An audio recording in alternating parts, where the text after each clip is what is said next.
내 몸을 지키는 건강한 실천 TV 홈닥터 더 나은 클리닉. 여러분, 오늘도 여러분의 깜찍이 소영이가 돌아왔습니다. 여러분은요, 우리 얼굴에도 관절이 있다는 사실 알고 계신가요? 자, 이번 시간에는요, 매일 사용하면서도 잘 모르고 있었던 우리 턱 관절에 대해서 알아보도록 하겠습니다. 이번엔 또 새로운 선생님이 나와주셨는데요. 선생님 불러보도록 할게요.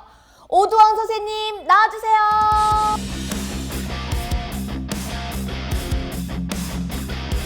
어머! 반갑구만, 반가워요. 반갑구만, 반가워요. 선생님 앉아서 우리 네. 시청자분들께 인사 부탁드리겠습니다. 네, 안녕하세요. 처음 뵙겠습니다. 저는 치과센터에서 근무하고 있는 오두원 과장이라고 합니다. 오두원 과장님은 오늘 네. 지금 또 저희 프로그램 처음 나와주셨는데 네. 소감이 어떠신가요? 일단 방송을 처음 찍어보는 거라서 지금 많이 긴장되고 지금 무슨 말 해야 될지 잘 모르겠습니다. 아유, 아니에요. 오늘 메이크업과 이제 의상까지 아주 완벽합니다. 아유. 오늘 그러면 선생님과 함께 알아볼 주제죠. 직접 한번 소개 부탁드릴게요. 저희 몸에 이제 여러 가지 관절이 있는데 그중에서 치과에서만 진료를 받을 수 있는 턱 관절에 대해서 소개를 해드리려고 합니다. 턱 관절이라고 하면은 네. 저도 요즘 턱 관절이 조금 안 좋다고 생각을 하거든요. 이렇게 입을 벌렸다가 담을 때 딱딱 소리가 나고 네. 뭐 큰 걸 씹으면 턱이 약간 빠진 느낌이 들고 이런데 네. 이 관절을 잘 모르시는 분들이 계세요. 네, 맞아요. 확실히 어느 부분일까요? 가장 쉽게 찾는 방법은 네. 저희 이제 바깥쪽에서 만졌을 때 귓구멍이 있잖아요. 귓구멍? 네, 귓구멍 바로 앞쪽에 이렇게 손으로 만져보면 볼록 튀어나와 있는 부위가 있어요. 네, 이쪽 부위가 턱 관절 부위입니다.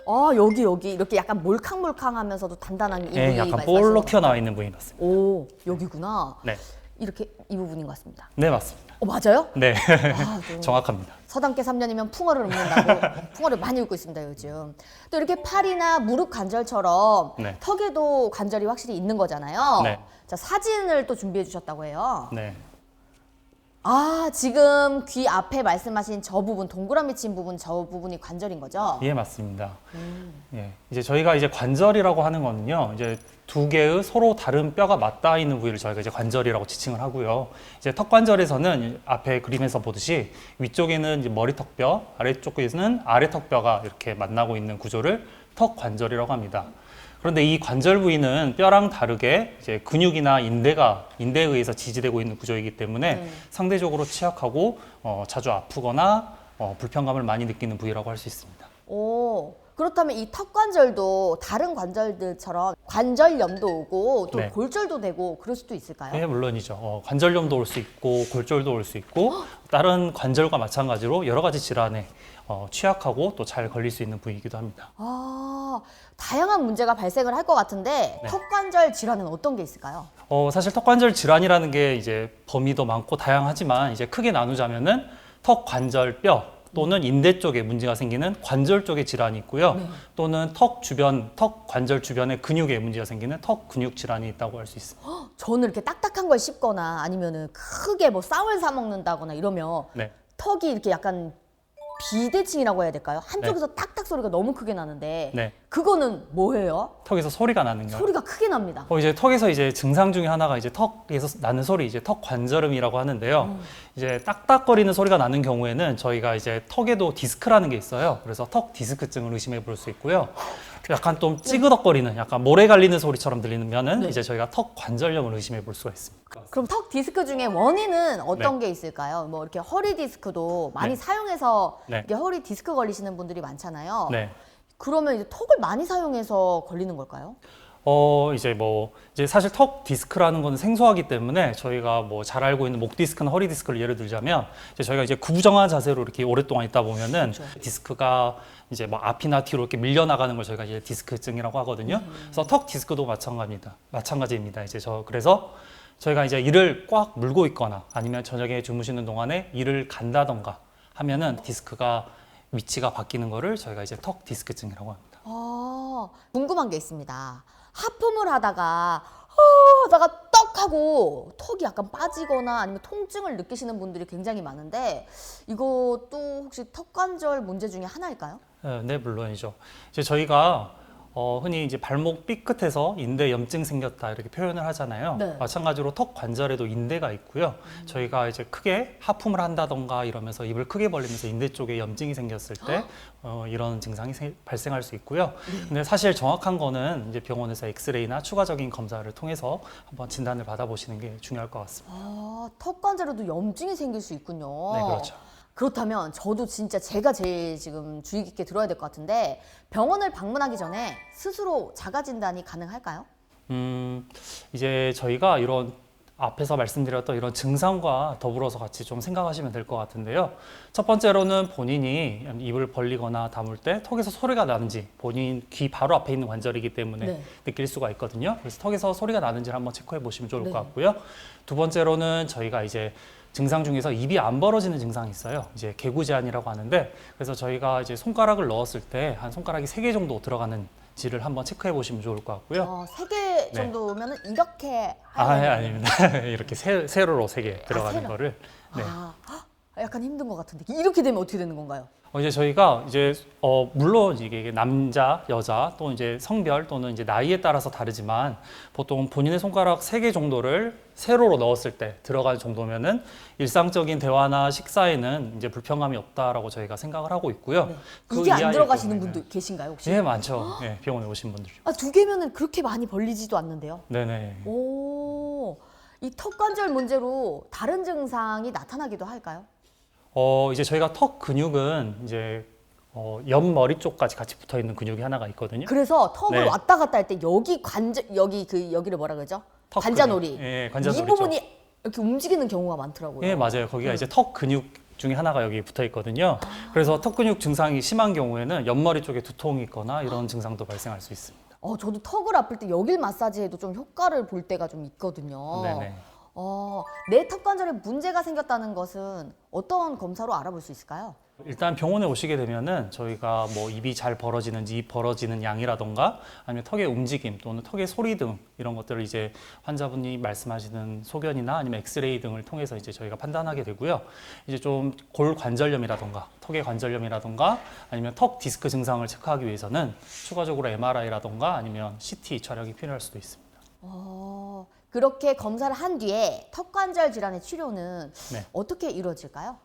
이제 다른 관절과 마찬가지로 1차적으로는 저희가 보존적인 치료가 들어가고요. 보존 쪽이라 예. 하면 어떤 거죠? 약물 치료라던가 물리 치료 이런 것들이 포함됩니다. 그런데 이제 큰 통증은 없고 생활하는데 굳이 뭐 지장이 없다면 네. 굳이 병원 진료 이거 저처럼 저는 한 네. 1년째 미루고 있거든요. 네. 미뤄도 될까요? 사실 턱관절 증상이 네. 저희가 통계적으로 보면 거의 한 인구의 3명 중에 1명은 있다고 하거든요. 근데 사실 그분들이 모두 다 치료를 필요로 하는 건 아니에요. 그런데 그분들 중에 일부는 분명히 증상이 심해지고 관절염이 생기거나 아니면 입이 안 벌어지거나 이런 게 생길 수가 있기 때문에 아무래도 초기더라도 한 번은 병원에 와서 체크 받아보시는 것을 권유드리고 있습니다. 자, 오늘은 턱 관절 건강에 대해서 알아보고 있는데요. 지금까지 이야기 다시 한번 정리해 보도록 하겠습니다. 턱 관절 문제 다양한 질환으로 나타난다고 하셨는데요. 어떤 것들이 있을까요? 일단 크게 분류하자면 턱 관절 부위에서 뼈나 아니면 디스크 쪽 아니면 관절 인대 쪽에서 생기는 관절 쪽에 질환이 있을 수가 있고요. 두 번째로는 이제 턱 근육 부위, 근육 쪽에서 생기는 질환 등이 있을 수 있습니다. 턱 관절 문제로 나타나는 증상을 크게 3가지로 정리를 해주셨잖아요. 네. 자, 첫째는 입이 잘 안 벌어지는 개구 제한. 두 번째, 저희가 통증, 그래서 일상적인 식사나 아니면 대화를 할 때 턱에서 통증이 있는 거를 이제 두 번째 증상입니다. 셋째는 이제 턱에서 소리가 나는 경우, 턱에서 딱딱거리는 소리나 아니면 찌그덕거리는 소리. 네. 이렇게 3가지가 있는데 치료는 어떻게 이루어지나요? 저희 턱관절 질환은 1차적으로는 보존적인 치료, 그래서 약물 치료나 물리 치료 등을 시행하게 되고요. 보통 한 3주 정도 치료를 해보고요. 경과가 좋아지지 않고 통증이 계속 유지가 되는 경우에는 저희가 이제 구강 내 장치라던가 이런 보조적인 다른 치료들을 고려해 볼 수 있습니다. 선생님 깔끔한 정리 너무 감사합니다. 이렇게 치료 이야기를 해주셨는데 치료 중에 턱 사용이 좀 제한이 되겠죠? 네, 이제 저희가 처음에 내원하실 때 환자분들한테 이제 집에서 지켜야 할 주의사항도 설명드리고 있는데요. 저희가 아무리 약물 치료나 물리 치료나 이런 치료를 하더라도 환자분이 댁에 가셔서 이제 턱에 불편이 될 만한 또는 통증이 될 만한 행동을 다시 유발하게 되면은 이런 통증이 염증이 가라앉지가 않기 때문에 이것에 대해서는 좀 특별히 주의하셔서 좀 지켜주시는 게 중요합니다. 턱관절 질환을 일으키는 그런 원인들을 저희가 잘 모르고 있잖아요. 네. 무엇보다 습관이 중요할 것 같은데 어떤 습관이 중요할까요? 이런 이제 턱에 증상이 있으신 분들이 가장 대표적으로 가지고 있는 증상이 이제 이악물기이고요. 네. 평상시에 그러니까 화가 많으신 분들이겠네요. 그렇죠. 네. 스트레스가 많으신 분, 네. 화가 많고. 네. 네. 아, 그런 분들 혹시 화가 많으십니까? 네, 아닙니다. 다행이네요. 어쩐지 턱관절이 저는 그럼 화가 많다는 얘기일까요? 그럴 것 같습니다. 엎드려! 뻗쳐! 엎드려! 그렇네요. 예. 넘어갈게요. 네. 또 나쁜 습관을 개선하기 위해서는 도움이 필요한 경우가 있을 것 같은데 어떤 걸까요? 이제 저희가 습관이라고 하면은 이제 주간, 그러니까 낮에 하는 나쁜 습관이 있을 수가 있고요. 야간에, 저녁에 자는 동안에 하는 습관이 있을 수가 있어요. 네. 이제 낮에 하는 습관 같은 경우에는 환자분들에게 저희가 좀 인지 치료를 통해서 본인이 이런 행동을 할 때 하면 안 돼요라는 걸 저희가 이제 알려드리고 있고요. 어떤 거죠? 이제 저희가 가만히 있을 때, 네. 지금 이렇게 가만히 있을 때 혹시 위아래 어금니가 붙어 있나요? 떨어져 있나요? 저 떨어져 있습니다. 네, 그게 정상이거든요. 오. 근데 턱이 아프신 분들은 네. 위아래 어금니가 붙어 있는 거를 정상으로 알고 계세요. 네, 그래서 이런 분들은 항상 이를 악물고 계시는 거예요. 이렇게 하는 분들이죠. 네, 그렇죠. 오. 항상 이렇게 물고 있어요. 이게 안 좋은 습관이었구나. 네네네. 저는 볼을 리프팅하기 위해서는 네. 밤에 하면 좀 위험한 습관은 어떤 게 있을까요? 이제 저녁에 자는 동안에도 마찬가지로 이제 주무시는 동안에 이를 꽉 문다던가 아니면 이갈이가 심하신 분들, 네, 이런 분들이 이제 턱관절 증상이 생길 수가 있고요. 네. 그런데 이건 이제 내가 의지를 가지고서 안 한다고 안 할 수가 있는 게 아니잖아요. 그쵸. 그래서 이런 경우에는 저희가 보조적으로 이갈이 장치라던가 이제 구강내 장치를 사용하게 됩니다. 평소 턱관절 건강을 사수하기 위해서 꼭 명심해야 할 사항이 있다면 어떤 걸까요? 이제 가장 중요한 거는 이 관절 내에 압력이 세질 만한 이런 행동을 피해 주시는 게 가장 중요하고요. 그 중에서 가장 이제 첫 번째로 이제 말씀드리는 거는 방금 전에 말씀드렸던 것처럼 항상 위아래 어금니가 떨어져 있도록 그걸 항상 신경 써 주셔야 됩니다. 위아래 어금니가 떨어져 있을 수 있도록 네, 약간 그렇습니다. 조금 그런 얘기를 많이 들었었거든요. 천장에 혀를 붙이고 있어라. 네, 맞습니다. 아, 이게 맞는 건가요? 네, 천장에 혀를 붙이고 있으면은 자연스럽게 당연히 어금니는 떨어지게 됩니다. 그걸 약간 이렇게 하야 되는 거예요. 그런데 또 그렇다고 입을 벌리고 해벌레하고 다닐 수는 없기 때문에 잠깐만, 그럼 어떻게 해야 되는 거죠? 입술은 다물고 어금니는 떨어뜨리고. 오, 이런 게 있었네요. 네네. 네, 감사합니다. 선생님, 지금까지 말씀 너무 감사합니다. 턱관절 건강을 위해 가장 중요한 것은요, 평소의 습관입니다. 꼭 명심하시고요. TV홈 닥터 더나은 클리닉 다음 시간에도 유익한 정보로 찾아뵙도록 하겠습니다. 여러분, 안녕히 계세요. 뿌잉뿌잉 하면서 끝내보도록 하겠습니다. 네. 자, 그럼 시청자 여러분, 안녕히 계세요. 뿌잉. 뿌잉뿌잉.